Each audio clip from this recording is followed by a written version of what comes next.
The air was thick with humidity. Palm trees swayed violently in the wind. A storm was brewing over Miami Beach, its fury mirroring the chaos that was about to unfold. Lightning flashed, illuminating a majestic mansion on Ocean Drive. This was Casa Casuarina, the home of Gianni Versace, a titan of the fashion world.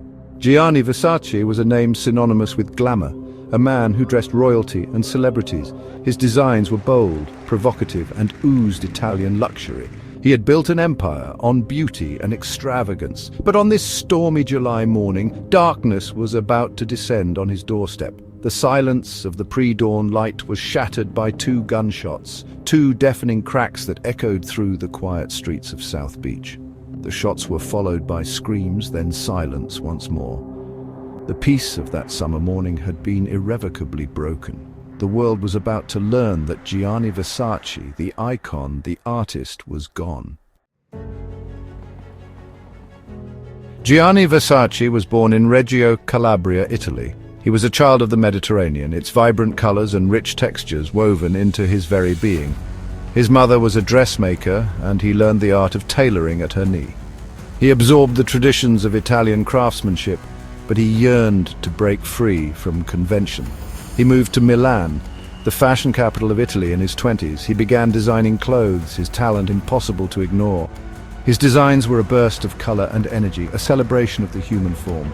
He used luxurious fabrics, bold prints, and daring cuts. He pushed boundaries and challenged norms. The fashion world took notice. His rise was meteoric. He launched his own label, Versace, in 1978. His clothes were an instant success. He dressed celebrities, socialites, and royalty. Princess Diana was a client and a friend. Elton John, Madonna, and Elizabeth Hurley were all devotees of his designs. His fashion shows were legendary, theatrical extravaganzas that blurred the lines between fashion and performance.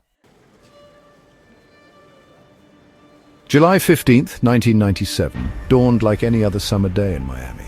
The sun rose over the Atlantic, casting a golden glow on the Art Deco buildings of Ocean Drive. Inside Casa Casuarina, Gianni Versace was starting his day.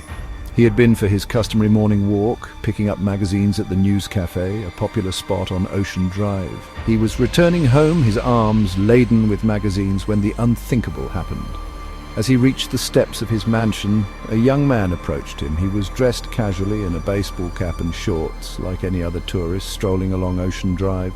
But this was no innocent bystander. This was Andrew Cunanan, a man on the run wanted for multiple murders, and he had Versace in his sights. Success brought Versace wealth, fame, and adoration. His life was a whirlwind of parties, runway shows, and glamorous events. He was a friend to the stars, a confidant to the powerful. But behind the dazzling facade, a darkness lurked. Versace was a gay man in a time when it was still taboo, especially in the fashion industry. He lived his life openly, but he also faced prejudice and discrimination. The fear of being ostracized, of losing everything he had worked so hard for, weighed heavily on him. His personal life was often the subject of speculation and gossip. He was linked to various men, but he always remained fiercely private about his relationships. The pressure of living under the constant scrutiny of the media took its toll.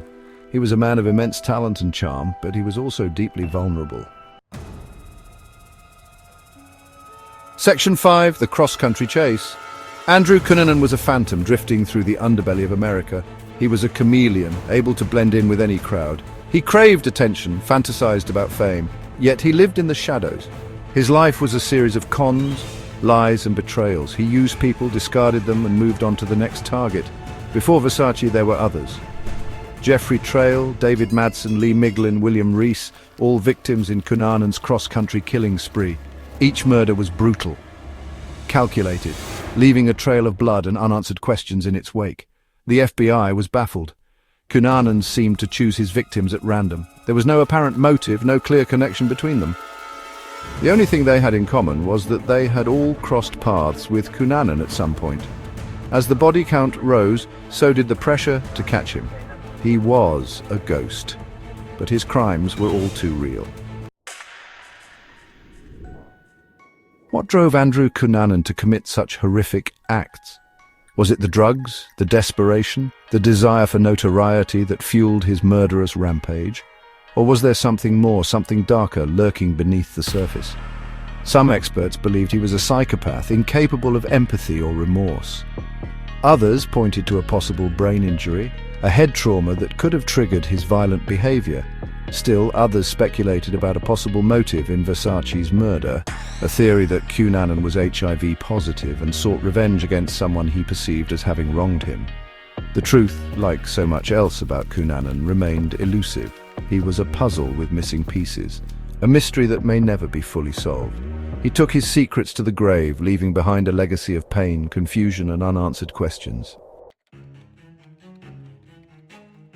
The investigation into Versace's murder was intense. The world watched as police scoured Miami for any trace of Cunanan. The media went into overdrive, dissecting every detail of Versace's life and Cunanan's crimes. Theories abounded, ranging from the plausible to the outlandish. Some whispered that it was a mafia hit, a revenge killing gone wrong. Others claimed it was a crime of passion, a jealous lover seeking retribution. The lack of a clear motive fueled the speculation.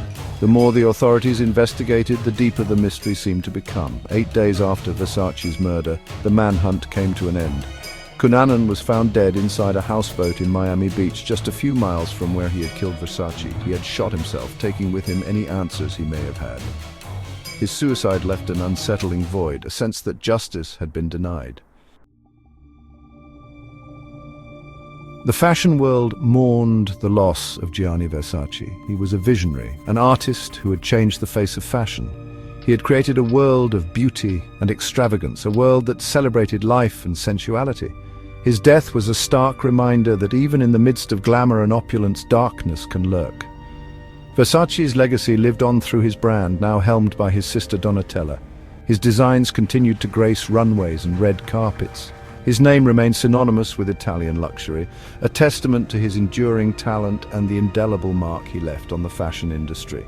But beyond the glitz and glamour, Versace was also remembered as a kind and generous soul. He was a philanthropist who supported various charities, particularly those dedicated to fighting AIDS.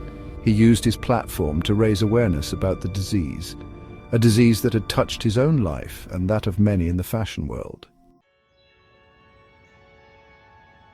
28 years later, the murder of Gianni Versace continues to fascinate and horrify. It remains a stark reminder of the randomness of violence, the fragility of life.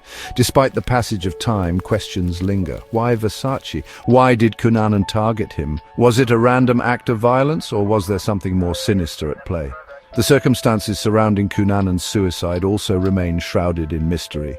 Did he take his own life out of remorse, or was he silenced to protect others? The lack of definitive answers has fueled countless conspiracy theories, ensuring that the story of Gianni Versace and his killer continues to be told and retold, each retelling an attempt to make sense of the senseless. The murder of Gianni Versace was a tragedy on many levels. It was a loss of a creative genius, a loving brother, and a loyal friend. It was a brutal act of violence that left an enduring scar on the world of fashion and beyond. The story of Gianni Versace is a reminder that even in the brightest of lights, darkness can find us. It is a story that continues to fascinate and haunt us, a reminder that some questions may never be answered.